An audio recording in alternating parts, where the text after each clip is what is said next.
So guys, video reaction lang po tayo dito po sa isang sundalong nag-resign. Bakit nga ba siya nag-resign? So, pakinggan natin to mga kababayan. Grabe yung yung nangyayari sa Pilipinas, no? Mga kababayan. Pati yung mga army ayaw na sa gobyerno. Nag-resign ito. Nakakagulat, ngayon lang ito nangyari sa panahon ng Marcos administration, mga kababayan. Hindi siya nag-resign dahil hindi siya nag-resign dahil ayaw niya na sa pagkaka-army. Nag-resign siya dahil sa gobyerno natin baluktot na walang ginagawang maayos. Pakinggan niyo mga kababayan. Ako po ay nag-resign sa pagiging sundalo last week. Dahil lang sa hindi ako po pwedeng magsalita patungkol sa aking commander-in-chief hanggat ako'y nasa institusyon. At ako po'y umalis dahil lang sa gusto kong sabihin sa Pangulo, Pangulo, bilang commander-in-chief, hindi mo kaya ang gawain. Ako po ay kabilang sa laang kawal ng Pilipinas. Ako po ay humahawak ng posisyon na ako po ay Brigade Sergeant Major ng isang malaking organisasyong pangsundalo dito sa atin. Ako po ay kabilang sa Civil Military Affairs Brigade ng APRESCOM. Pero bakit ako nagsasalita ng ganito ngayon? Isa lamang ang pwede mong gawin na aking may papayo. Lumabas ka ng merong dangal. Maraming nagagalit sa iyo, mahal na Pangulo, dahilan sa iyong walang kakulangan ng abilidad na mamuno. Hindi mo naman pwedeng sabihin na bagamat ikay tumakbo ng Pangulo doong kalaban si Nelly Robredo, ay hindi naman ibig sabihin na talagang kaya mo. Dahil ang iyong balakid lamang ay ma-restore ang dangal ng iyong pamilya. Yun ang inyong balakid. Subalit ang nangyari sa halip na maitaas mo ang dangal ng inyong pamilya, lalo kang tumubog dahilan sa iyong walang kakayahan sa pagdala ng tungkulin. Ngayon, ito na lamang, mahal na Pangulo, ang aking may papayo at pwede mong gawin. Lumabas ka ng may dangal. Paano? Ikaw ay lumabas at sabihin mong ikaw ay nagre-resign. Tama, may dangal pa yun. For medical reason. Mahal na Pangulo, pwede kang lumabas na may dangal sa iyong tungkulin for medical reason. We're using whiteboards every day to transform the way we bring videos to life. As a fully remote agency, whiteboards let us collaborate in real. Nauunawaan ka namin sapagkat alam namin ikaw ay may sakit. Aminin mo man o hindi. At dahilan sa sakit na ito, dapat ang Malacanang o ang doktor ng Pilipinas ay nagsasabi ng iyong katatayuan, subalit ayaw nilang gawin. Meron kang sakit. At ito'y kitang-kita na sa iyong pagmumukha kung minsan. Kung gusto mong lumabas ng may dangal, dahilan sa hindi matatapos ang problema ng bansa natin sa paayos, palala tayo ng palala sapagkat ito'y nag-umpisa na at wala tayong nakikitang mabuting kalalagyan. Meron ang nagsasabi, kanina nabasa ko tungkol sa kudita. Hindi ito maganda. Para maiwasan, katulad ng ginawa ng iyong ama, para maiwasan ang pagdanak ng dugo, ang iyong ama ay nagpahinuhod, ang iyong ama, sapagkat by the time, ang sabi ni Fabian Ber, Sir, pwede na namin bombahin o paputukan yung nasa EDSA. Ako po'y sundalo na nun. Anong sabi ng kanyang ama? Huwag. At sa halip na awayin ng Pangulong Marcos ang sambayan noon, siya ay nagpahinuhod at siya ay umalis. Huwag lamang dumanak ang dugo. Sa pangalawang pagkakataon, isang Marcos na naman ang haharap ng parehong sitwasyon. Ano ang iyong gagawin? Gagawin mo rin ba ang katulad ng iyong ama na nagpainuhod para lamang maiwasan ang pagdanak ng dugo? iniwasan niya na kung saan ay magkakasakitan at dahil lang dito siya ay bumaba sa kanyang tungkulin. Mahal na Pangulo, kung pwede mong ipakita na ikaw ay may dangal, pwede mong ipakita na ikaw ay may pagmamahal pa rin sa bansang Pilipinas at sa mga Pilipino. Isa lamang at tanging pwede mong gawin, ikaw ay magsabi sa iyong doktor, pwede mo ba akong gawan ng isang papel na nagsasabing ako'y wala ng kakayahang mamuno sapagkat ako'y may karamdaman. Ito po ang pinakamabuting magagawa mo, aming Pangulo.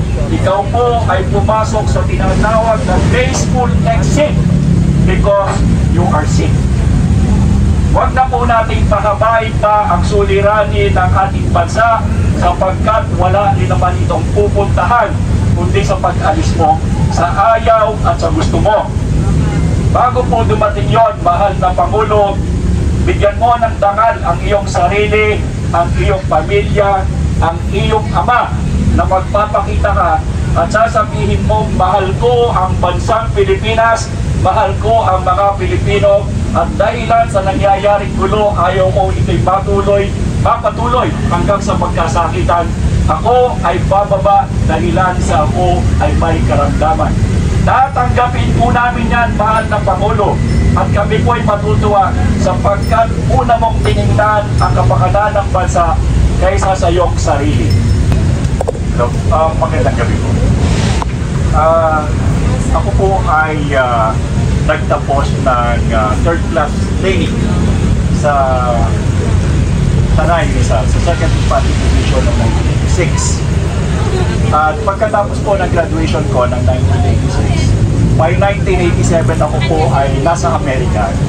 At kami po ay nandoon sa harapan ng White House.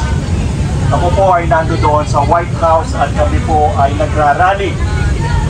Ang ipinagrarally po namin doon ay nais namin ibalik ang Ferdinand Marcos Sr. sa Pilipinas. Nagrarally po kami doon. Marami po kami na may mga dalang placard at meron po ako, nakita ko lang nung isang araw, yung mga litrato namin, nag-aalikwat ako ng mga pictures namin na nakita ko, kaya hindi nabanggit ko sa inyo, dahil nakita ko yung album, yung aming pagkakataon na nandun kami sa White House sa Washington sa Amerika at kami po ay nagrarally. Marami kami, may mga placard kami doon at ang sinasabi namin ay ipaglaban ang demokrasya sapagkat si Cory Aquino na ang presidente noon at kami po ay nagrarally dahil gusto po namin ibalik ang Ferdinand Marcos Sr. sa Pilipinas. So ibig sabihin, I'm Sarah, one of the survivors after the Zerg consumed Earth, and now I'm a senior pilot in the Human Federation. Ako po ay kasama na nagnanais noong araw, that was fall of 1987. Sa harapan ng White House po mismo, doon kami nagrarally. Ang nakakatuwa nga po doon, ako po hinabol pa ng pulis, yung pong nakasakay sa kabayo, naghabulan pa kami. Dahil ako po ay nag-cross ng line, ay nagalit po sa akin yung pulis ay nakasakay po sa kabayo, kaya kami po ay naghabulan at ako po ay pinagalitan. Anyway,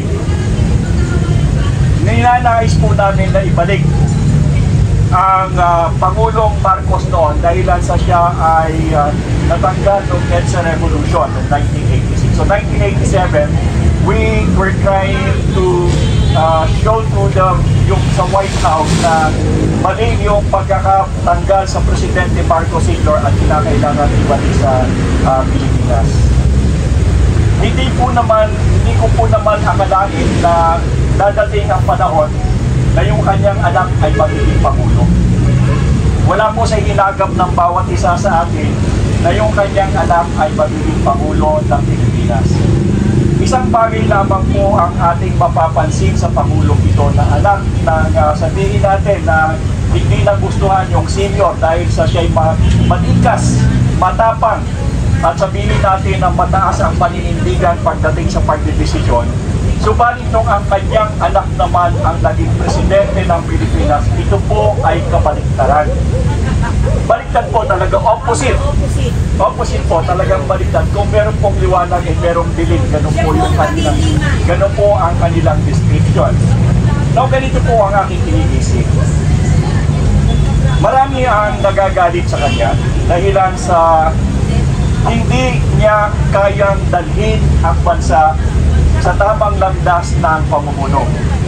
Ikalawa, wala siyang magandang sistema o kaparaanan upang ang ating bansa ay maging maayos, maging matatag at maging matagumpay doon sa adhikain nating umasenso.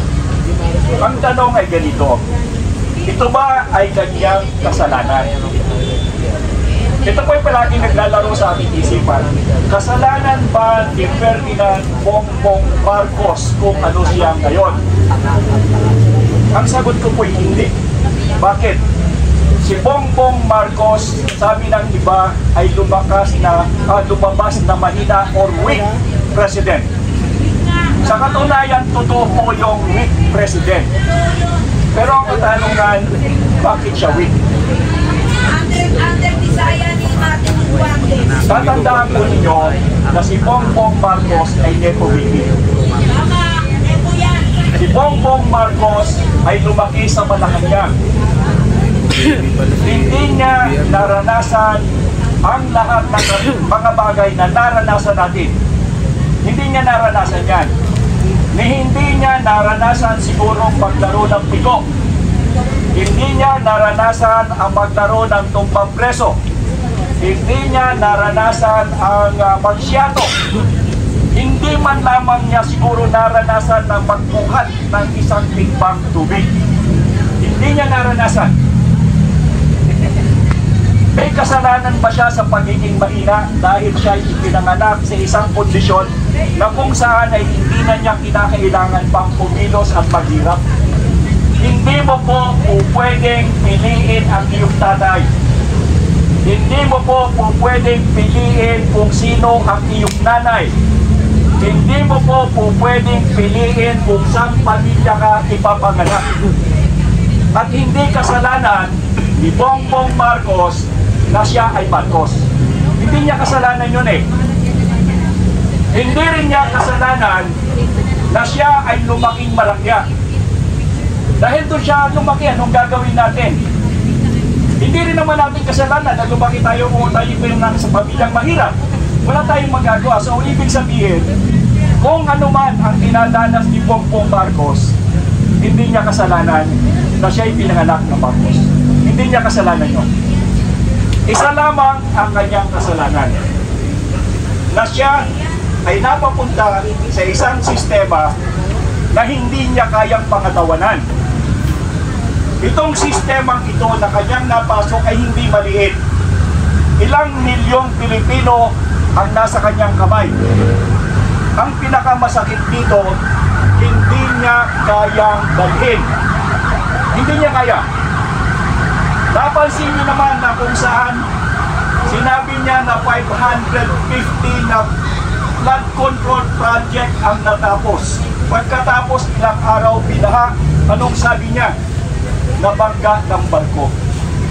Ibig sabihin, dahilan sa kahinaan ng kanyang sistema ng paglaki, hindi niya naranasan yung tagahapon ng pagkain. Hindi niya naranasan ang magutom na katulad natin. Hindi niya kasalanan ngayon eh. Ang kasalanan lamang niya ay siya'y naging Pangulo ng Pilipinas. Isang pagkakataon o isang sitwasyon na lampas sa kanyang kakayahan. Aminin na natin, hindi niya kayang dalhin ang Pilipinas.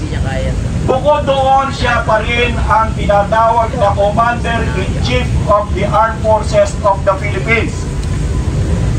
Yung kanyang sariling sambahayan, hindi niya kayang dalhin yung panghukbong sandatahan ng Pilipinas. Pagkatapos, palaging sinasabi ng mga sundalong nasa itaas na ito'y hindi kami kinakailangang kumilos o hindi kami makakilos upang salbahin ang sambayanang Pilipino dahilan sa chain of command. Paano kung ang iyong pinuno ay mahina? Pagkatapos yan pa rin ba ang sasabihin mo? Chain of command. Hindi naman natin masisi sapagkat ito'y doktrina ng mga sundalo.